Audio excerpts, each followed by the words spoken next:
প্রথম শ্রেণীর ছাত্রছাত্রীরা, আশা করি তোমরা ভালো আছো। আমি আজ তোমাদের বার্ষিক পরীক্ষা 2025 এর সিলেবাস অনুযায়ী তোমাদের প্রাথমিক গণিত রয়েছে 81 পৃষ্ঠা থেকে 114 পৃষ্ঠা এবং জ্যামিতি 82 পৃষ্ঠা থেকে 85 পৃষ্ঠা। তো আজ আমি তোমাদের প্রাথমিক গণিত বার পৃষ্ঠা নং 104 অঙ্ক নং 3 নিয়ে আলোচনা করব। তাহলে দেখো অঙ্ক নং 3 এর মধ্যে কি রয়েছে। অঙ্ক নং 3 এর মধ্যে আমরা একটি প্রশ্ন দেখতে পাচ্ছি। চলো সেই প্রশ্নটি আমরা করে নিই। প্রশ্নটিতে দেখো রয়েছে রিয়াদের বাগানে 57টি আম গাছ ও 33টি কাঁঠাল গাছ আছে। তাদের বাগানে কোন গাছ বেশি আছে, কতটি বেশি আছে? তো প্রশ্নটি খেয়াল করো, আবার আমরা এই প্রশ্নটি পড়ে নিই। দেখো রিয়াদের বাগানে আছে আম গাছ আছে কতটি? 57টি এবং কাঁঠাল গাছ আছে 33টি। এখন প্রশ্ন বলছে যে তাদের বাগানে কোন গাছ মানে বেশি আছে, মানে কতটি বেশি আছে। তো এটা আমরা 57 থেকে 33 বিয়োগ করলেই পেয়ে যাব যে কতটি গাছ মানে বেশি আছে, মানে কোন গাছ বেশি আছে, আম গাছ নাকি কাঁঠাল গাছ, সেটা আমরা বের করতে পারবো। তো চলো এই অঙ্কটি সমাধান করা যাক। প্রথমে লিখব রিয়াদের বাগানে আম গাছ আছে 57টি। এই কথাটি আমরা লিখব। তো চলো এই কথাটি লেখা যাক। রিয়াদের বাগানে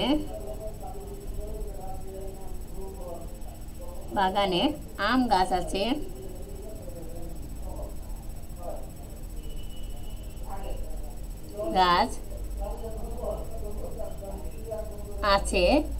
57টি। এই তো লিখলাম। এরপর লিখব যে অথবা দিয়ে লিখব রিয়াদের বাগানে কাঁঠাল গাছ আছে। তো কাঁঠাল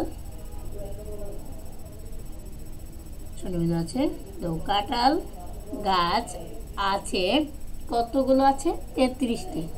বিয়োগ চিহ্ন দিয়ে লিখব 33টি। এই তো লিখলাম। এখন আমরা দাগ টেনে কি করব?